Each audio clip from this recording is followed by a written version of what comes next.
40 வருஷத்துக்கு முன்னாடி நடந்த கதை. சொக்கத்தேவன்பட்டி பிறந்த காலத்துல இருந்து மறக்க முடியாத கதை.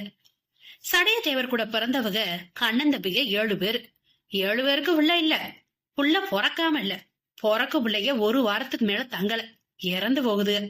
என்ன விதியோ என்ன தலையெழுத்தோ இல்ல, மோதக்கமாறு செஞ்ச பாவமோன்னு 7 குடும்பமும் மனசுக்குள்ள வெந்து வெதும்பி கூட்டம் கும்மலுக்கு கூட வர முடியாம சங்கடப்பட்டு ஓர் வாயில விழுது கிடக்குற நாளையில மாறுகண்ணு தேவருக்கு மகளா வந்து பிறந்தா சொர்ணக்கிளி. 7 அப்பமார்களும் செல்ல பிள்ளையா செல்வத்திலையும் செல்வாக்கியத்திலையும் வளர்றா. அவங்க வம்சத்திலேயே இல்லாத சிவப்பு தோல் அவளுக்கு. தலைக்கு செளிம்பா எண்ணெய் வச்சு அழுத்தி வாரி விடவிடன்னு சடை போட்டு தலை சமையா பூ வச்சு பாவாடை கட்டின குத்து விளக்கா சொர்ணக்கிளி தெருவுல நடந்து போனா ஆணு பொண்ணும் மாடு கண்டும் அவளையே வெறிச்சு வெறிச்சு பாக்கும். அவ பளீர்னு சிரிச்சு வாய் மூடுனா நிலாவும் செத்தோட வந்துட்டு போயிட்டு வாரேன்னு போயிரும். சொர்ணக்கிளி சுதந்திர கிளி. தண்ணி எடுக்கவும் போவா, காடு கரைக்கும் போய் வருவா, பெரிய மனுஷாகி பூத்து குலுங்கி புதுப்பாலை போட்டு நிக்கிறா. வழக்கமா அவ குடும்பத்து பிள்ளைகளுக்கு வாரம் ஒண்ணுல வாரகியமே சொர்ணகிரி கிட்ட வாரானையா வருஷம் 17ல பெரிய மூக்கி தம்பி செயல்ராசு ரூபத்துல. பெரிய மூக்கி புருஷன் தொரச்சாமி சடையத்தேவருக்கு சொந்த மச்சின. முதல கம்பட்டியில பெரிய மூக்கிய பெண்ணெடுத்து கூட்டி வரப்ப வண்டி மாடு ஓட்டிக்கிட்டு கூடவே வந்தேன் அவன் தம்பி செயல்ராசு. அவ பிறக்கிறப்ப அவன் அப்பே செயல்ல இருந்ததுனால அவனுக்கு அந்த பட்டம். சக்கரவள்ளி கிழங்கு மூட்டையில சமயத்துல சாரப்பாம்பு குட்டியும் சேர்ந்து வந்துருமா இல்லையா? சக்கரவள்ளி கிழங்கு பெரிய முக்கி, சாரப்பாம்பு குட்டி செயல்ராசு. ஊருக்கு வந்த அன்னைக்கே செயல்ராசு ஆரம்பிச்சுட்டான் அவன் கிருத்திரியத்தை. 3ஆம் நாளே ஊரு ஊரா தெரிஞ்சு போனா. மந்தையில அரச மரத்தையில காத்த குடிச்சு கிடக்குற கரடு கட்டைகளுக்கு பலகார மிச்சரு அல்வானு பொட்டன பொட்டனமா வாங்கி கொடுத்து மவராசே நல்லா இருக்கணுங்கிற நல்லவர் வாங்கிட்டான். பொதுக்கிணத்துல தண்ணி எடுக்க வர பொம்பளைகளுக்கெல்லாம் இவனே தண்ணி இறைச்சு நெப்பி தூக்கி விடுற சாக்குல தொட்டும் அனுப்பினேன். ஊருக்குள்ள 6 வீட்டுல 6 இருக்கா, வீடுகள்ல என்னென்ன இருக்குன்னு சட்டைய கழுத்தி உருமா கட்டி நெஞ்ச தூக்கி நடந்து தெரு தெருவா தெரிய ஆரம்பிச்சிட்டேன். பொம்பளைய 2 பேரும் உரல்ல சோளம் போட்டு உலக்க குத்திக்கிட்டு இருந்தாங்கன்னா ஓடி போய் 2 பேரையும் ஒதுங்கி நிக்க சொல்லிட்டு 2 கையில 2 உலக்கைய வாங்கி இவனே மாத்தி மாத்தி குத்தி புடச்சும் கொடுத்துட்டு போயிருவேன். யாரு வீட்லயும் கூசாம நுழைஞ்சு அம்மையில ஆற வச்சிருக்க களியில இவனா குழம்பு அள்ளி ஊத்தி தெனாவட்டா திண்டு விட்டு உப்போ உரப்போ கம்மின்னு சொல்லிவிட்டு வேட்டியில கைய தொடச்சு வெளியேறுவேன். கல்யாணம் ஆகாத மூத்த குமரிகளை புருஷ வீட்டுல இருந்து கோபிச்சுட்டு வந்த பிறந்த வீட்டுல தேன் வாத்துக்கிட்டு இருக்க வாழா வெட்டிகளை சோங்கு பண்றதுல இவனுக்கு ஒரு சுகம் இருக்கு. ஊருக்குள்ள ஒரு தெம்பு திரிச்ச மாடு துள்ளிக்கிட்டு தெரியுதே, அது லேசா தட்டி வைங்கப்பா. வெடல பையகிட்ட ஊர் பெருசுக சொல்ற அளவுக்கு அத்திமீறி போயிட்டு இருக்கு அவன் அக்குறும்பு.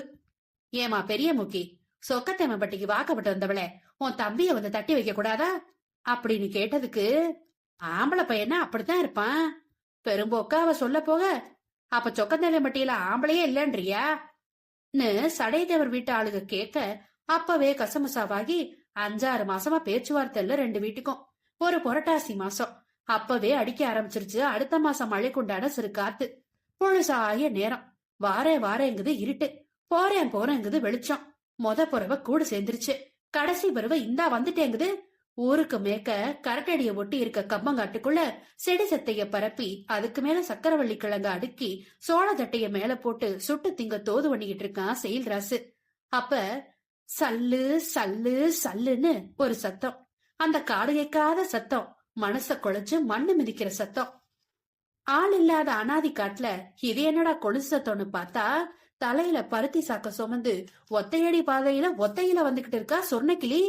பார்த்தேன், கிழங்கு சொல்றதுக்குள்ள மனசு வெந்து போச்சு அவனுக்கு. கொடையில சீல காயறத கண்டாலே படக்குன்னு பார்வை எடுக்க முடியாத பயவுத்தி கொதிச்சு போய் நிக்கிறேன். ஏ சொர்ணக்கிளி, தலை சமைய இறக்கி வச்சுட்டு சக்கரவள்ளி கிழங்கு தின்னுட்டு போறது வேணாம் மாமா, பொழுது போயிருச்சு, வீடு போய் சேரணும். நீ கிழங்கு தின்னுட்டு போறதா இருந்தா வீடு வரைக்கும் தலை சமைய நான் தூக்கிட்டு வரேன். நெசமாவா? பொய்யா சொல்ற? உனக்கு கால் வலிச்சா உன்னையும் தூக்கி எடுப்புல வச்சுக்கிறேன். பாதையில போனவள முன்னுக்கு வந்து மறிச்சு அவ தலை சமைய வம்படியா அவனே இறக்கி வைக்கிறான். தொட்டும் தொடாம அவளை ஓரங்கட்டி ஒதுக்குறேன். கங்குகளை தள்ளி வெந்தும் வேகாம கடந்த கிழங்குகள்ல ஒன்னு எடுத்து தின்னு சொன்னோம் தின்னு. அவ கையில திணிக்க குருத்து வாழை இலையில சுடுசோறு விழுந்த மாதிரி கிழங்கு சூட்ல உள்ளங்கை வெந்து அவ யாத்தே கத்த இதுதான் சாக்குன்னு கைய பிடிச்சு உசு உசுன்னு அவன் ஊதி விட அந்த அணுக்கத்தை அனுகூலமாக்கி சாச்சிட்டான் அவளை கம்பங்காட்டுல. குரங்குல இருந்துதான் மனச பிறந்தாங்கிறாங்க. ஆனா மனுஷனுக்குள்ள இருக்கிறது சிங்கம், புலி, கரடி, ஓநாய் இதெல்லாம் பூமியில நித்த நித்த பிறந்துகிட்டே இருக்கு. பலது கண்ணுக்கு தெரியுது, பலது கண்ணுக்கு தெரிய மாட்டேங்குது. ஒரு தெய்வ சிலைய களவாணி பைய திருடி உருக்கி விக்கிற மாதிரி ஆளில்லாத காட்டுல ஒரு சின்ன புள்ளைய சீரழிக்கிற.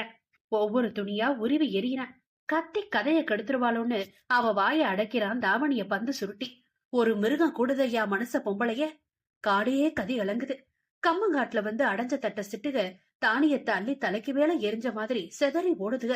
காட கதுவாளிய என்னமோ என்னமோ ஏதோன்னு பதறி சொந்த பந்தங்களே சூதானம்னு அடுத்த காடு கேட்க அலறி கத்துதுக. அங்கங்க ஊறி திரிஞ்ச பாம்பு பூராலாம் சட்டுன்னு சுருண்டு பெருமன மாதிரி சுத்தி செத்தது மாதிரி கிடக்குக சத்தம் இல்லாம. ஈரக்கொள்ள நடுங்கி வெறு வெறுன்னு வீசுது காத்து. எல்லாம் முடிஞ்சு போச்சு. இப்ப நல்லா வெந்திருக்கும்னு கங்குகளை கிண்டி கிழங்குகளை எடுத்து ஊதி ஊதி திண்டுபுட்டு திரும்பி பார்த்தா அவ இன்னும் எந்திரிக்கல. காலை புடிச்சு ஒரு ஆட்டு ஆட்டுறான். கொலுசு சத்தம் போடுது. அவ அசையல. வாயில அடைச்ச தாவணிய உருவுனா வாய் திறந்தே கிடக்கு. மூடல. மூக்குல கைய வச்சு பாக்குறான். மூச்சு இல்ல. யாத்தே செத்த போனாலே. செத்தவடம் புத்தி மாறி போய் பயந்து உக்காந்தவன் சுதாரிச்சு எந்திரிக்கிறான். சுத்தியும் முத்தியும் பாக்குறான். அவன் சுமந்து வந்த பருத்தி சாக்கு இருக்கு. சாக்கு அவுத்தான். பருத்திய உதறி விட்டான். ஒட்டு துணி கூட இல்லாம கிடந்தவளை தூக்கி குத்த வச்ச மேனிக்கு உட்கார வச்சு சாக்குக்குள்ள திரிச்சான். ஏற்கனவே பருத்தி சாக்க கட்டி இருந்த கைத்த பதட்டத்துல எங்க எரிஞ்சானோ தெரியல, காணல. எடுப்புல இருந்த சூரி கத்தியை எடுத்து அவ குடுமையவே அறுத்து முடிய கொண்டே முடிவோட்டான் மூட்டைக்கு.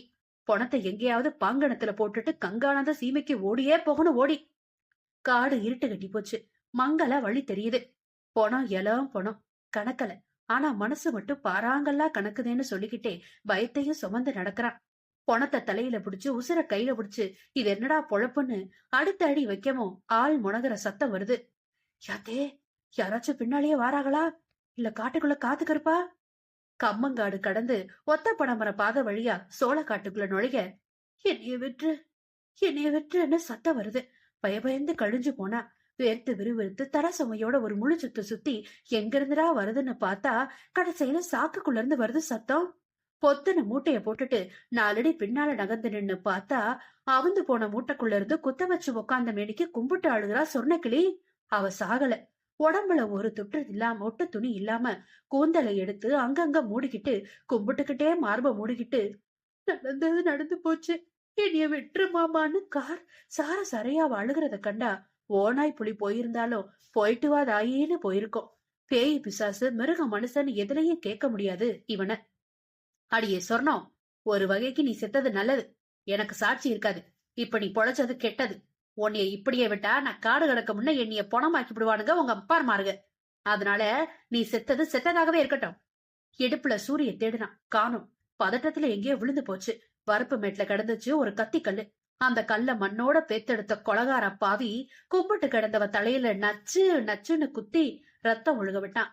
அவ கத்தி கதறி ஊர் சாமி பேரையெல்லாம் கூப்பிட்டு அழுது பார்த்தா ஒரு ஜாமியும் வரல. உண்மையாவே செத்து போனாலப்பா. திரும்பவும் அவளை சாக்கல போட்டு பொணசம் வந்து கருவளங்காட்டுக்கு கிழக்க இருக்கிற பாங்கணத்துல போட்டுட்டு போயிட்டான். ராத்திரியோட ராத்திரியா அப்பா மாருக ஆளுக்கு ஒரு திசைய அழிஞ்சதோ விடிஞ்சு பொணம் கண்டுபிடிச்சு மாடுக மாதிரி கதறி அழுததோ கம்மங்காட்டுல கிடந்த சூரிய வச்சு இத செஞ்சவன் செயல்ராசுதான்னு கண்டுபிடிச்சு அருவா வேல்கம்போட அவன் ஆளுக்கு தேடினதோ இது தெரிஞ்சு அவன் சிறுமலையில மருந்து குடிச்சு செத்து கிடந்ததோ அன்னைக்கு இருந்த மாறுகண்ண தேவர் பேச்சு நின்னு போனதும் ஊருக்கே தெரியும்.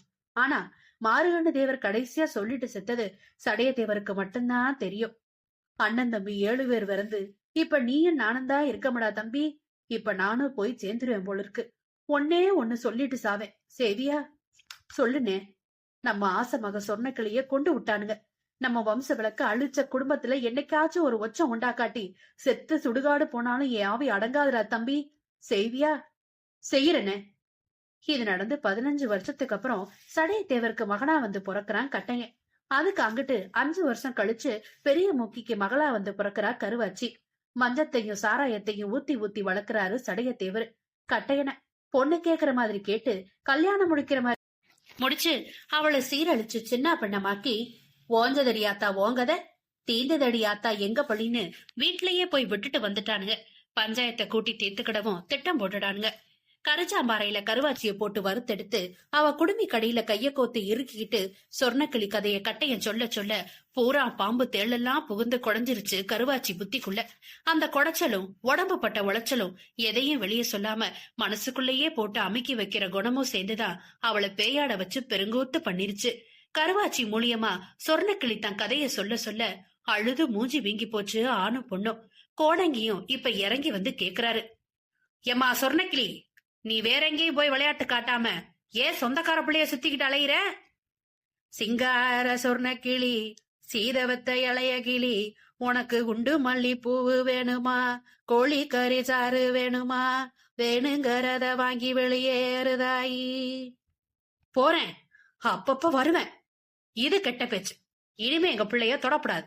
எங்க பிள்ளை வீட்டுல இருந்தாலும் வெளியில இருந்தாலும் ஆத்தங்கரை குளத்தங்கரை வெங்காடு வெள்ளமக்காடு வழி ஒத்த சந்தையில போய் வந்தாலும் இந்த மங்கைய தொடமாட்டேன்னு சத்தியம் பண்ணி வெளியேறு. என்ன வேணுமோ எங்க சக்திக்கு உட்பட்டதை கேளு, தாரோம். பால் பணியாரம், பனநொங்கு, சுட்டக்கருவாடு, அச்சு வெள்ளம், உப்பு கண்டம், புதுசீல குடுப்பியா? ஒரு குறையில்லா குடுத்துடுறோம் தாயி. வந்த வழியா போயிடுறியா? போயிடுறேன். ராத்திரியெல்லாம் உடுக்கடிச்சு ஓட்டி ஓட்டி விடிய காலம் பேய் இறங்கிருச்சு. கைத்தாங்களா புடிச்சு கருவாச்சிய வெளிய கூட்டியாந்து தலையில கல்ல தூக்கி வச்சு தலைவரி கோலமா ஓட்டமும் நடையுமா அவளை முன்ன விட்டு பின்னாலேயே போறாக ஊர் ஆளுக. ஒடுக்கு சத்தமும் போகுது ஊரோட சேர்ந்து. சுடுகாட்டு புளிய மரத்தடி வந்ததும் எரிஞ்சிரு அப்படின்னு சொன்னதும் கல்ல மடார்னு கீழே போட்டா கருவாச்சி.